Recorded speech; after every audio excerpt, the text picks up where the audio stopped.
Hey,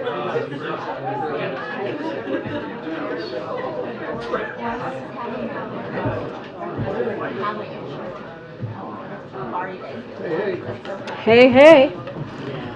Hi, everybody. Oh, the cameras. Oh, my goodness. I'm camera shy.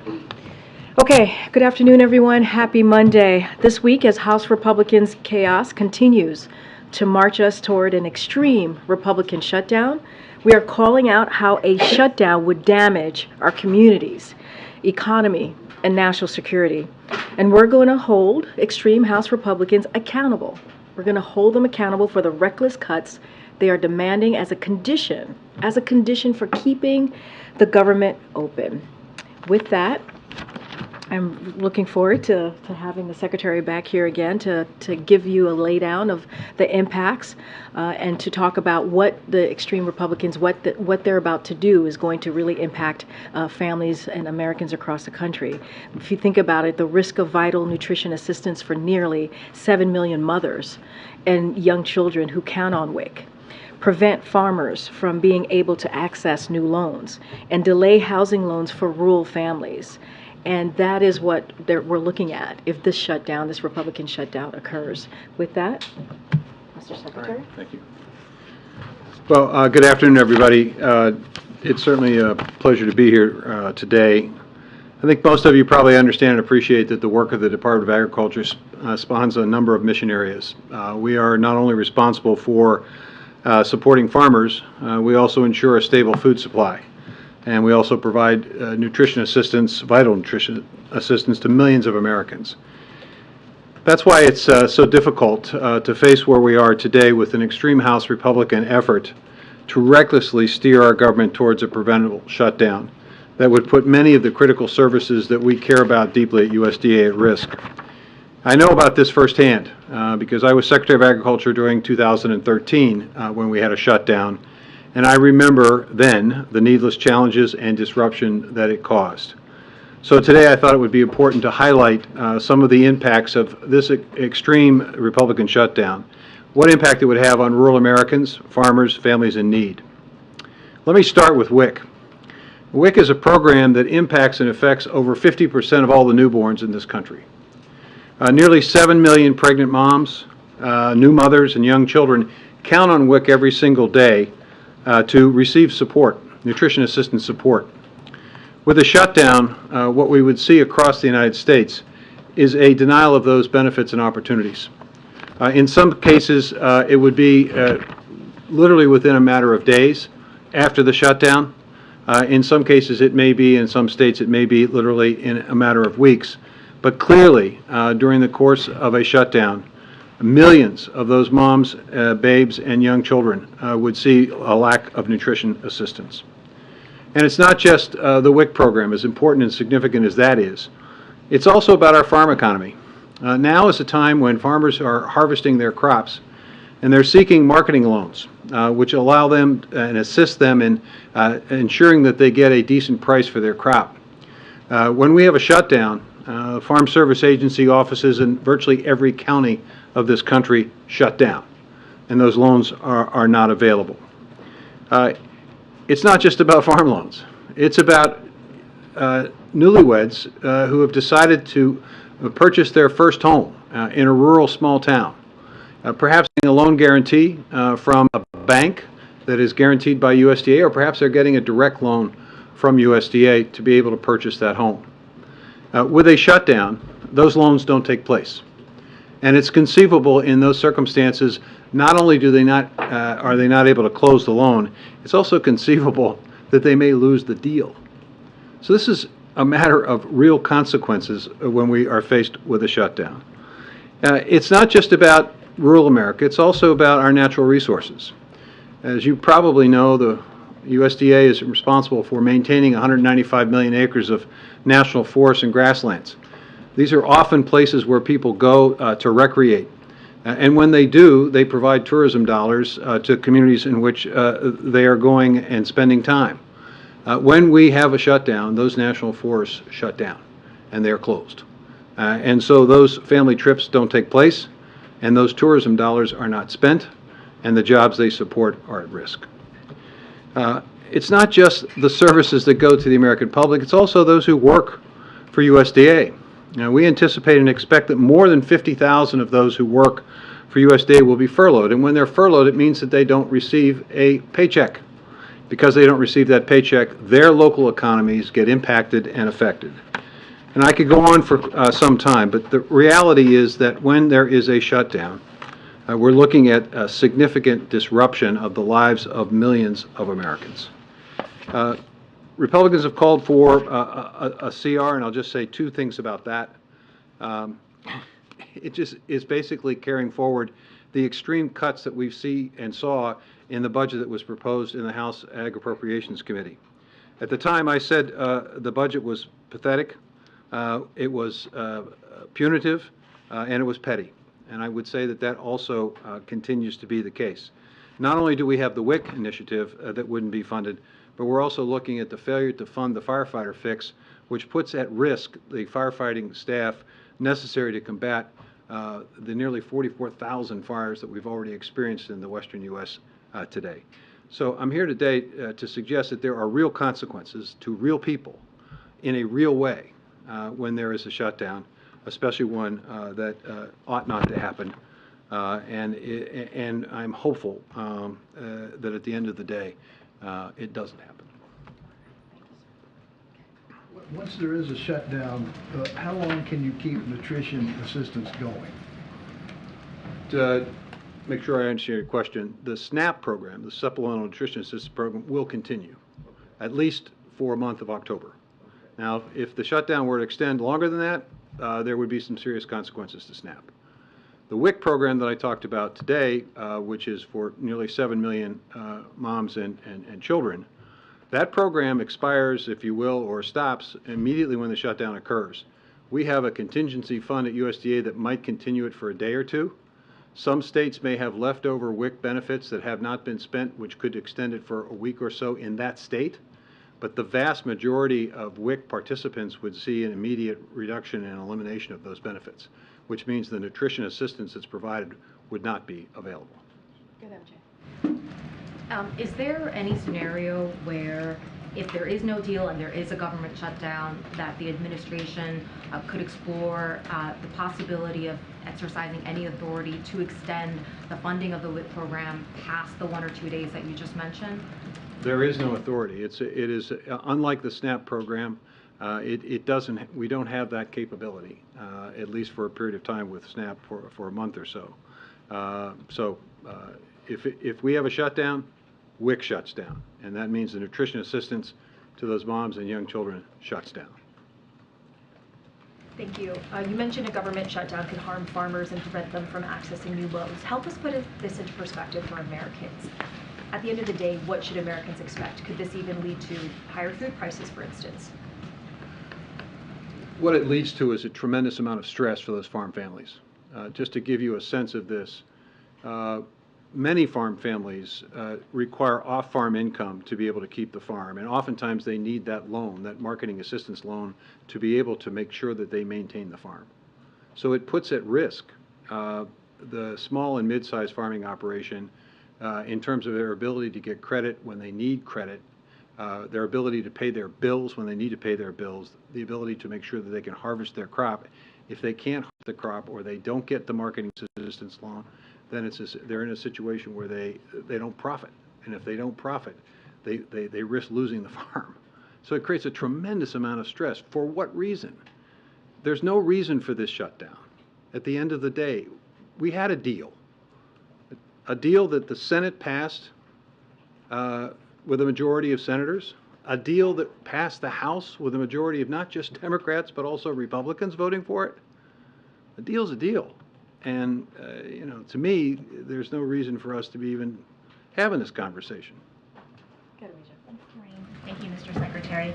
Over the weekend, the President mentioned that food safety was also at stake.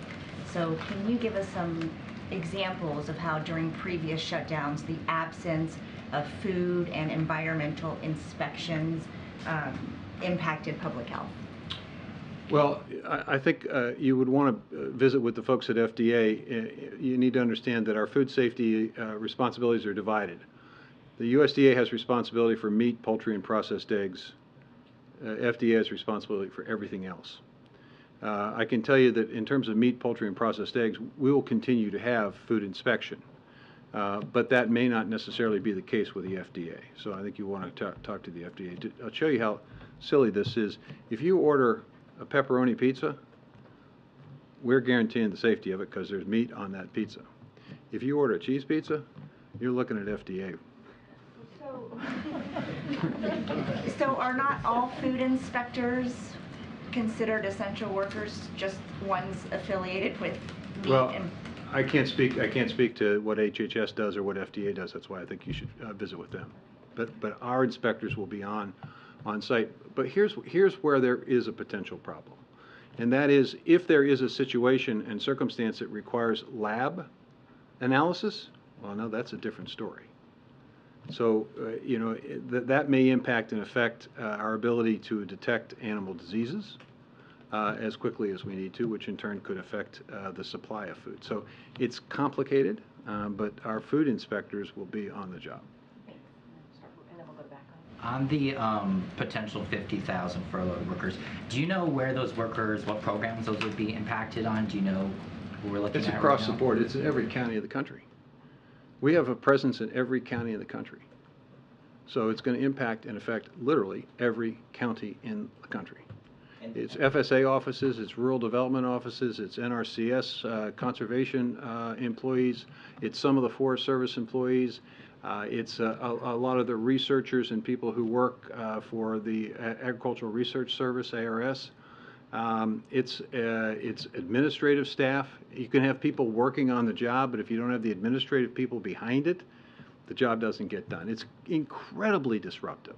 Incredibly disruptive. And then on another deadline in Washington, how confident are you that a new farm bill will be passed by the end of the year, or is an extension more likely? Well, I know that I think that the chair and ranking members of both committees are working hard to get this done. I would say this, in order for it to get done, it's important for them to understand the importance of using all the tools that would be available for all of the challenges that they face. Not just the farm bill, but the budget. When you undercut and underfund the budget, as some are proposing, cutting it by as much as, in some cases, 20, 30%, you undermine the ability of any farm bill, regardless of whether it's passed or not, to be implemented. And so our challenge at USDA is to provide technical assistance and help to get them to yes. And that's what we're doing. We'll continue to work. Our hope and belief is that the farm community in rural areas need certainty and consistency, and we'll do everything we can to make sure that this thing gets passed as quickly as it can. But it's pretty tough to do if there's a shutdown. Good now. You can't do it. Thank you, Mr. Secretary. A follow-up on that is, to what extent would a shutdown affect the ability of your ledge affairs folks and maybe negotiations with the Hill on the Farm Bill? Could the Farm Bill reauthorization be delayed because everyone is dealing with the consequences of a shutdown? So here's how it works. Some senator or representative has a great idea about how they might be able to solve one of the problems they're trying to solve with the Farm Bill. They call our office for technical assistance. The phone's not going to get answered because no one's there. Why aren't they there? Because we're in a shutdown. That's why it's so ridiculous for us to even talk about this. We need to the speaker needs to do his job. He fought for it. He negotiated for it. He needs to do the job and get the job done. Go ahead, Phil. Thank you. Switching gears to a slightly different topic, has the Department of Agriculture seen anything in the purchase of farmland by Chinese corporations or Chinese nationals that would suggest a threat to national security or food security, or are those concerns that we've increasingly been hearing about, are those overblown? Well, I think there's concern, as there was in the North Dakota circumstance, where the Chinese interest was purchasing land near a military installation. I think there's legitimate concerns in that space, and I think that's one of the reasons why we've articulated the need as a department to be more engaged in the CFIUS process. I would also say that I think there's work to be done to give us the tools to be able to do an even better job of ensuring that we know when these transactions take place. It's complicated, but every county has their county recorder. And on any given day, somebody may walk into that recorder's office and file a deed, and there's no way of knowing precisely whether or not that is a Chinese purchaser. So we would, we need to work on how we might be able to collect the information and be able to analyze that information in a timely way so that we would determine whether or not a threat exists or not. So it sounds like you're not confident in the current system as it's set up to necessarily monitor. Well, it's not that I'm not confident. It's that I think we could be, I think we're confident in the job we're doing today because we are able to identify circumstances, as was the case in North Dakota. I think that if folks are looking for a foolproof system so that nothing gets through the cracks, then I think there are ways in which we can be helpful and we can improve that process. Being part of CFIUS, I think, is part of it. Being able to collect information in a way that allows us to go a little bit deeper and a little quicker would be helpful as well. We're going to wrap it up. Yeah. How would the shutdown affect programs that are used by farmers, like crop insurance? And as part of the country is under really extreme drought conditions, do you see a need for kind of supplemental funding to come in and help folks, replant their crops? Well, I think there are certain circumstances where, notwithstanding the fact that we have a pretty good safety net, that there are some types of crops that would need a little bit of additional help. Florida and Georgia in particular, I think of two states where there are significant needs and challenges. Fortunately, the shutdown does not impact and affect crop insurance, but a failure to extend the farm bill or get a farm bill done could, which is why we don't want to shut down, so they can work on the farm bill to get it done, and we don't have the disruption to the WIC program, the firefighters, the farm loans, the home loans.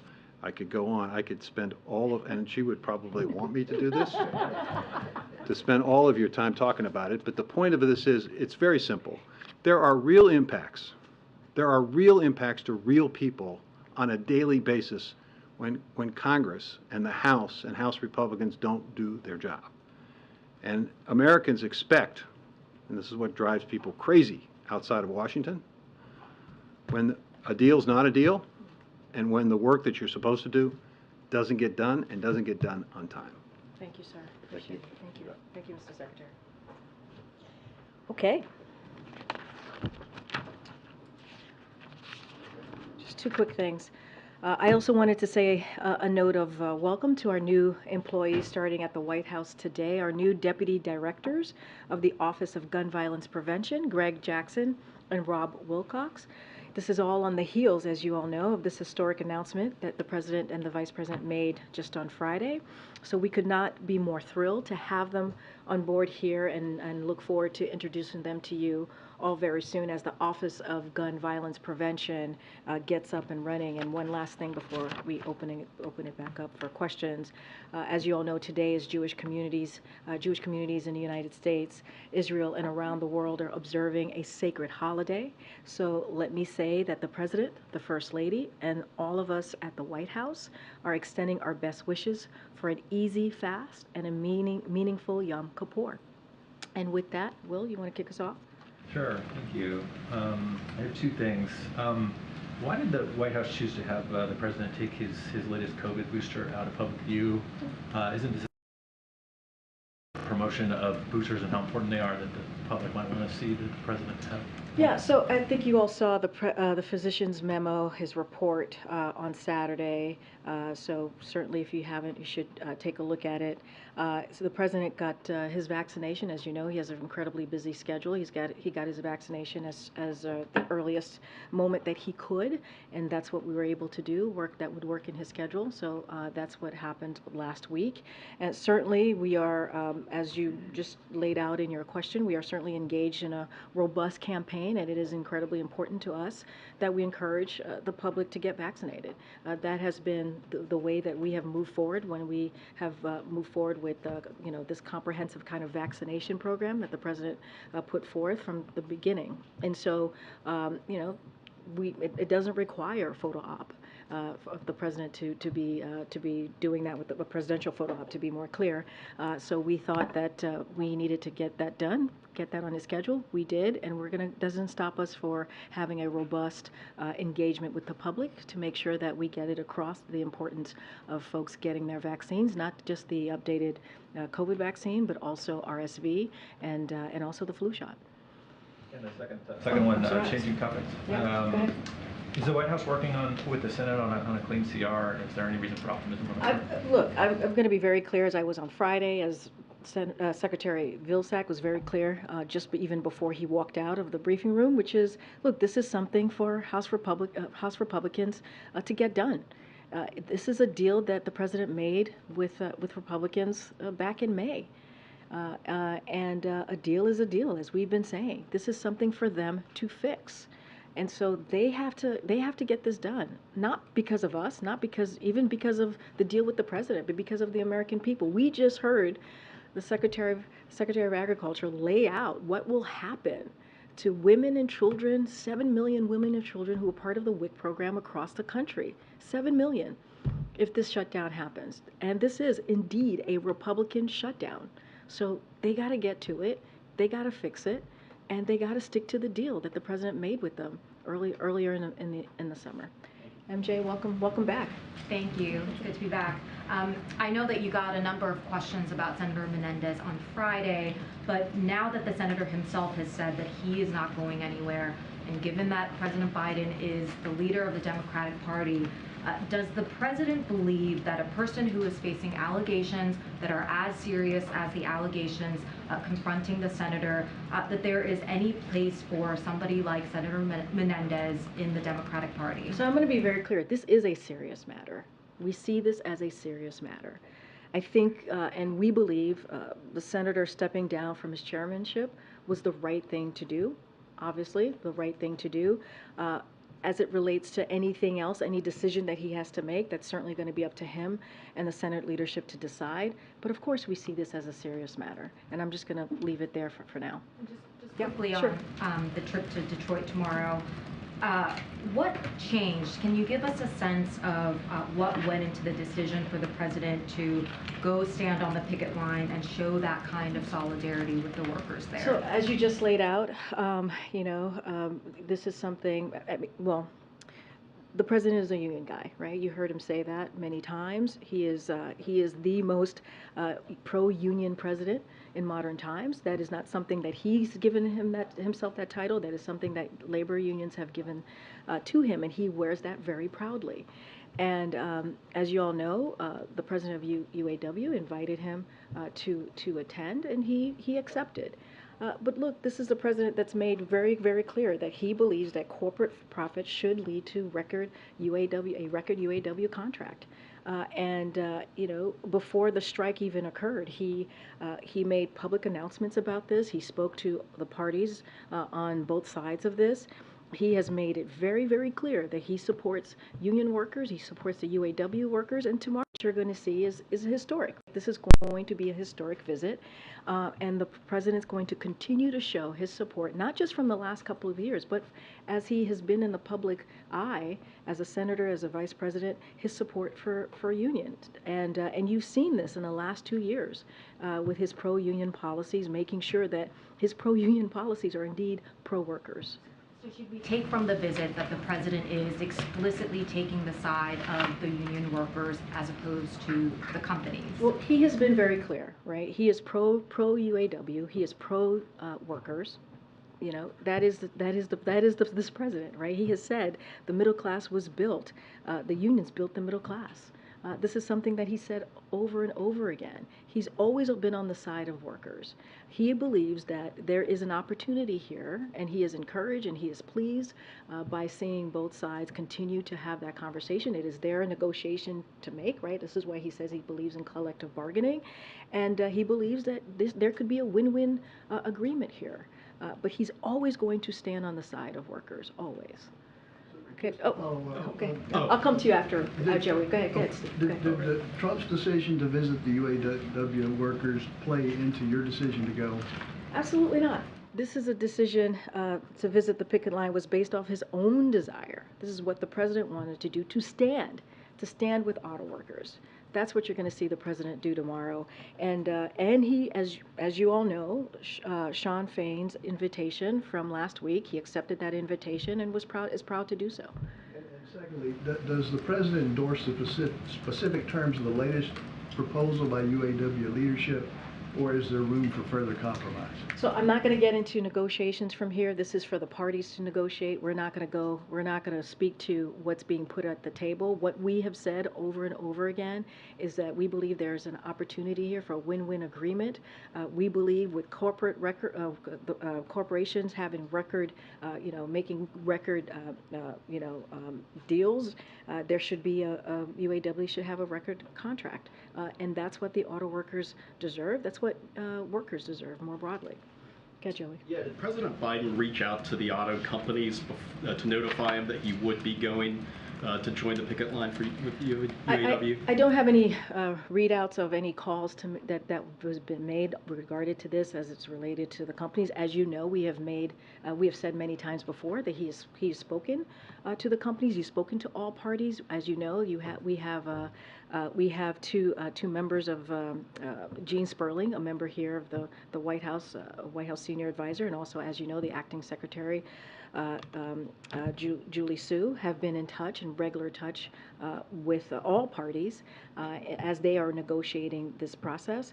But we are, I don't have anything to read out except that the president was pleased to accept the invite that was given to him, that was provided to him by the president of UAW, and he is always going to stand by the side of workers. And can you provide us some more information on the details of the format of the event? Is he going to be speaking? Is he going to be, what exactly will he be doing, and where in Wayne County, Michigan is he going to actually be going? So don't have any specific details at this time. Look, this is going to be a historic trip. That's going to underscore the president is the most pro-union president in history, and so that's what you're going to see. He's going to be going to join the picket line, standing in solidarity with the men and women of UAW. That is important for the president, he believes, to do. And as they continue to fight for a fair share of the value they helped create. If you think about what the these corporations, kind of the record profits that they've been able to make, they believe, and we believe, that they're owed a fair share of that. Thanks, Karine. Just to clarify, since President Biden will be making this trip, does this mean he supports the 40% pay increase and 32-hour work week? I'm not going to get into right now on the table with certainly with the parties. What we're saying is that we support the auto workers. That's what you're going to see with the president tomorrow. This is a historic event, a historic trip. And this continues to show how indeed this president is the most pro-union president in history, and he stands by the side of workers. This is what you're going to see tomorrow. And separately, the White House has made it very clear that it's on Republicans to avoid the government shutdown, not on the White House, but our latest polling shows that a higher percentage of Americans would actually blame the shutdown on the president and the Democrats, not on Republicans. Why do you think that is, and should the president be out there speaking more on this issue? We're going to be very clear. This will be a Republican shutdown, right? This is extreme House Republicans who have made it very clear that the chaos that we're seeing in the House, they are marching us towards a government shutdown. That shouldn't be happening. This shouldn't be happening. This is the job of Congress. One of the basic jobs of Congress is to keep the government open. A deal was made. I mean, I can't speak to your polling, but what I can speak is to the facts. The facts is a deal is a deal. It is up to them to keep the government open. This is something they can do. They know how to fix this. And it is an extreme part of the Republican Party that is holding this, because they want to ram through extreme policies. That's going to hurt the American people. So we're going to continue to be very clear about this. We've talked today about the food safety. You've heard me talk about education, housing, law enforcement, Meals on Wheels, Head Start. So much more will be affected by this if the shutdown, this Republican shutdown happens. So we're going to continue to be very clear about it. And it is, it is something that they can fix. They can fix this. But does it show that the president needs to be messaging more to the public about this? I mean, look, the president was very clear early this summer when he put this deal together, a bipartisan deal that 2/3 of Republicans voted on. And that's what the American people want to see. We saw that in the midterms, right? That's what they want to see us continue to work in a bipartisan way. That's what the president did. Now we're going to continue to be very clear. This is a deal that they all agreed upon not too long ago, just a couple of months ago, and now they can't stick to the deal. So we're going to be asked the question, we're going to answer it straightforward, we're going to lay out the facts, but this is sort of something for Congress to fix. Right. I want Dave, to. you're up front today. Yeah, I am. Okay. First time in the first seat. Good to see you. Good to see you. I want to press you a little bit on what you just said. You said that the president supports the auto workers. Does that mean that the president is siding with the auto workers over the auto companies? What we're saying is we're not going to get into the negotiation, right? This is, when it comes to the negotiation, that is something for the parties to decide on. That is something for them to discuss. But me saying that the president supports the auto workers, that's not anything new. When we're talking about a president who is the most pro-union president in history, it is nothing new for the president to stand by the workers. That is nothing new for the president to say, I'm going to stand by the men and women of UAW. Make sure that they get their fair share. Make sure that they get a win-win agreement here. We believe this agreement can be a win-win agreement for all. So, but we're not going to get into we're not going to litigate the specifics of the negotiations. Following up on that, though, a strike could have potentially huge impacts for the economy. According to NBC News polling, 37% of registered voters, just 37%, approve of the president's handling of the economy. He's at a 56% disapproval, the highest of his presidency, and 74% of registered voters say they have major or moderate concerns about the president's age and mental fitness. How troubling is that? Here's what we're going to focus on. We're going to focus on exactly what you just asked me, right? The first question, which is how do we continue to support the workers, right? We're not going to get into the litigation of the negotiations here, but what we're going to do is continue to show how much this president is working for American families. You just heard from Secretary here who laid out what it means if there's a shutdown and why it is so important for Republicans to keep to their deal.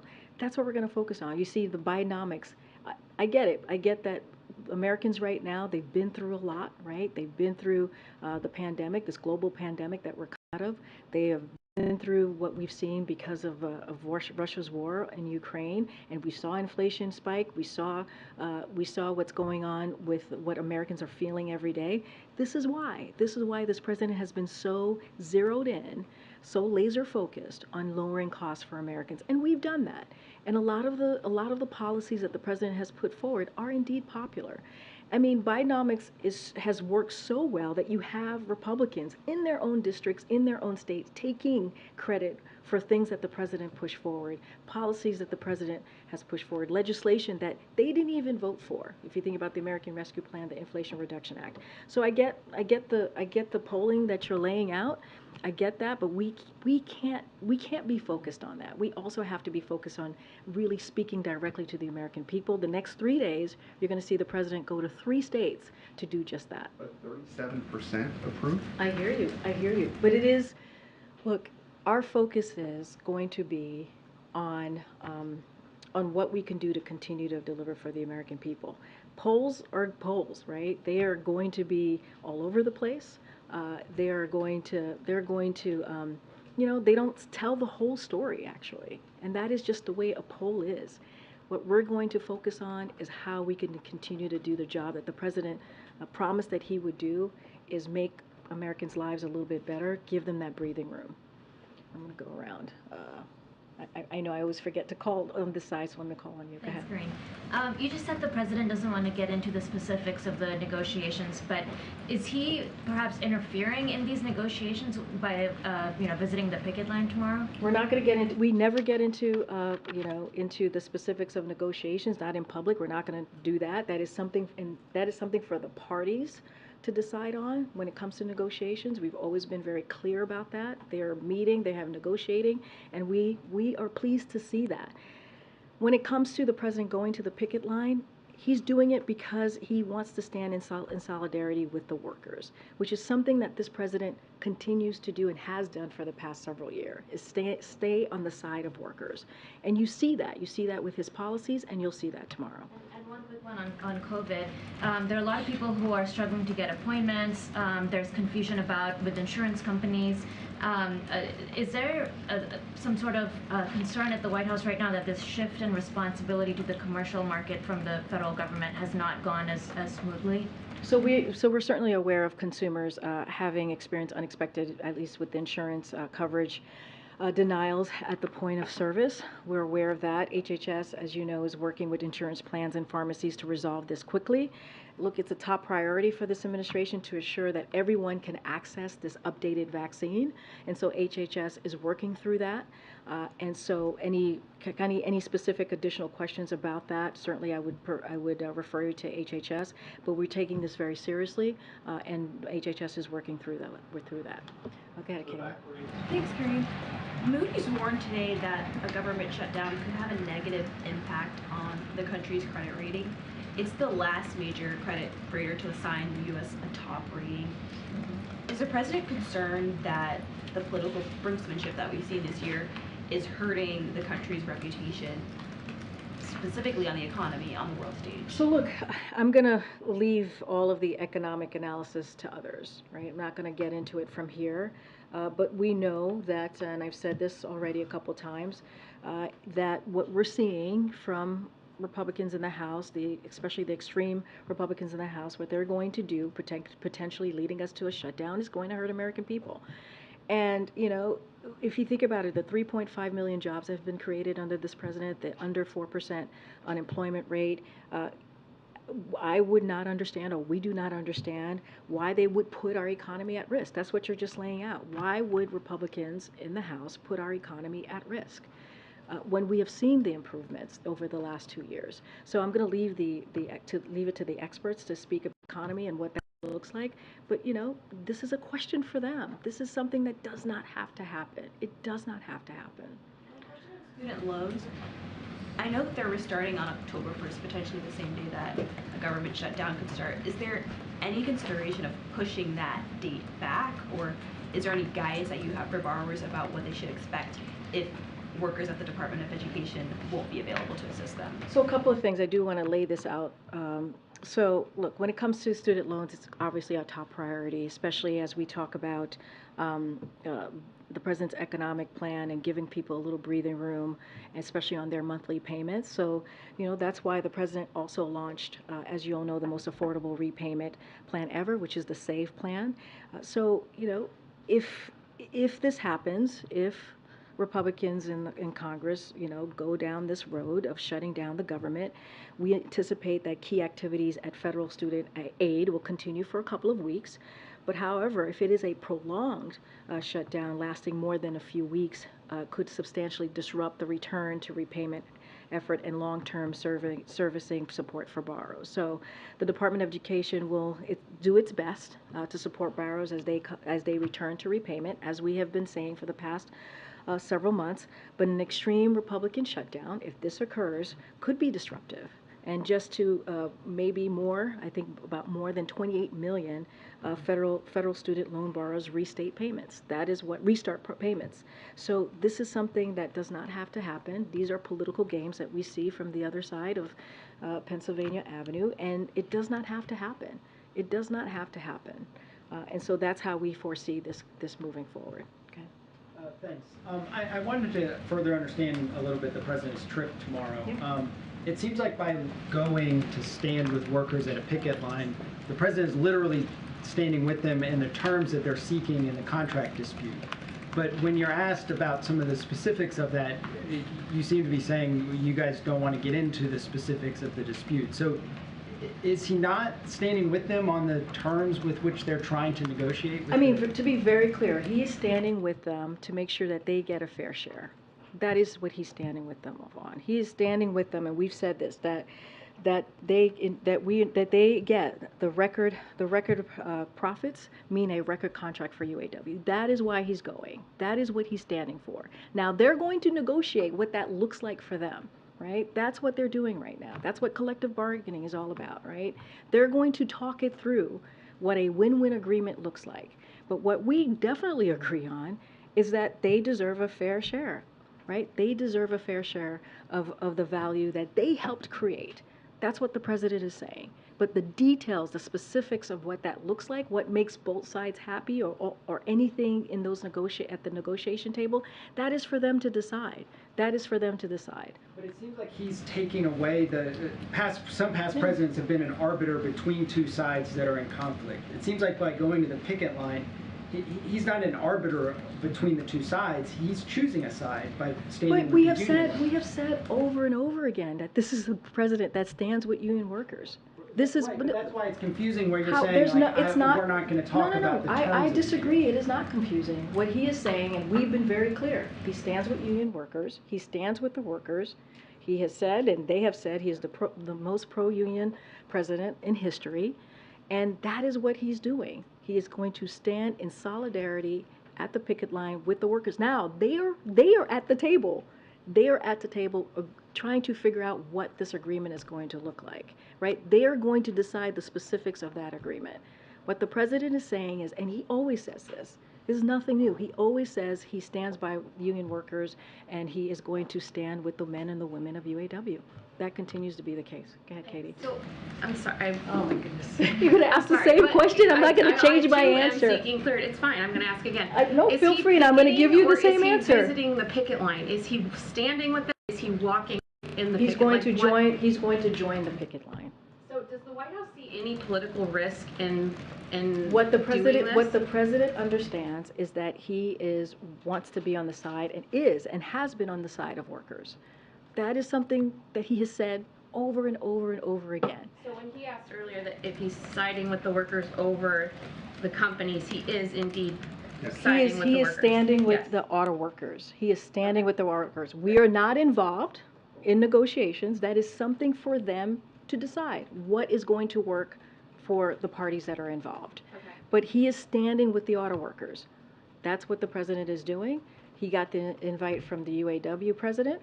He accepted, and he's going to go and do what he has said that he does all the time, right? Which is stand with union workers, and what you're going to see is going to be standing with UAW men and women of the UAW, and that is important to the president.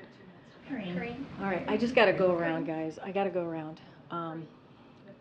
Yeah, go ahead. I'm trying to call on people I haven't called on yet. You had said earlier that the president had spoken to the companies, presumably you meant the automakers. Yeah. We know he had spoken to them before his trip to India earlier this month. Has he had any more recent I don't have any calls to read out. Okay. I don't have any calls to read out. And have any of the auto companies asked to meet with him tomorrow when he's in Michigan? Would he consider that? I just don't have any more details what the trip is going to look like tomorrow. Go ahead, Danny. Yeah, on the situation in Nagorno-Karabakh, we see thousands of refugees are leaving the territory at the moment. How concerned is the president about this? And Armenia has said that this amounts to ethnic cleansing. Is that a term that the president would agree with? So we certainly are watching closely the reports. This is something that I would have to refer you to my NSC colleagues to give you any update on. Certainly it is concerning, but this is something that they're keeping an eye on closer than we are here, and so they'll give you an update specifically. Go ahead. No, go ahead. Yeah. Thank you, Karine. I just wanted to ask you about the situation on the southwest border. As we know, some cities are claiming that they're a breaking point with regards to the humanitarian crisis that is ongoing down there. I know that there was an agreement signed with Mexico over the weekend. I wonder if the administration is in touch with these cities down on the border, and if there's other actions that the White House is considering to address the issue that is taking place down at the border. So I'm going to have to point you to the readout from CBP, as you just mentioned. They issued a readout of their conversation with the Mexican government over the weekend. So regarding their engagement, so certainly would have you reach out to them, and they could lay out specifically how that engagement went, and also refer you to the readouts more specifically as well. Karine. Okay, go ahead.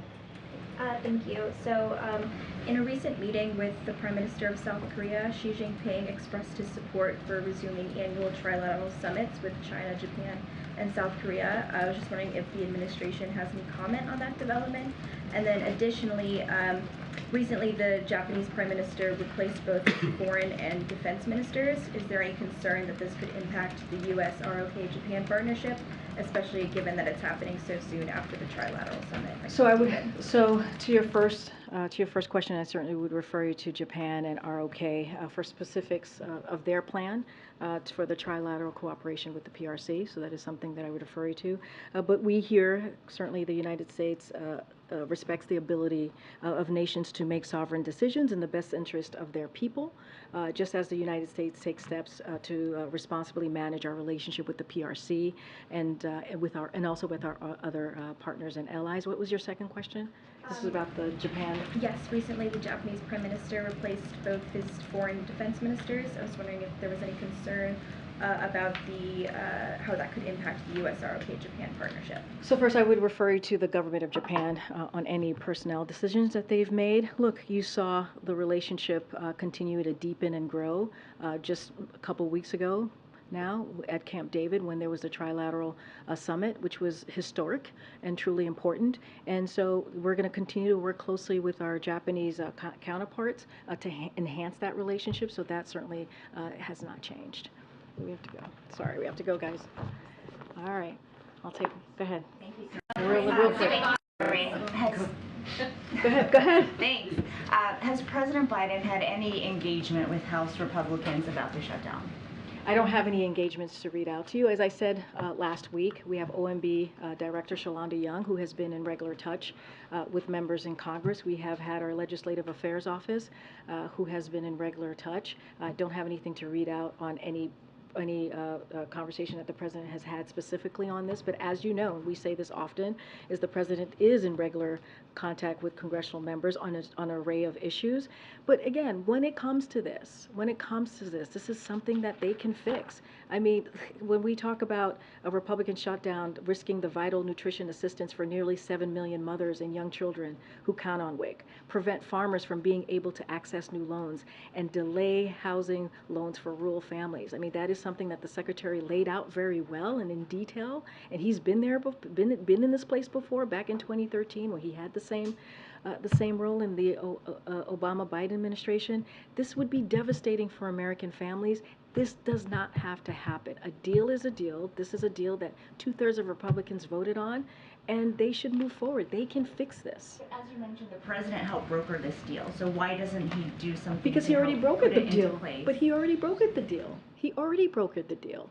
They voted on it. He brokered the deal. They took it back. McCarthy took it back to the House.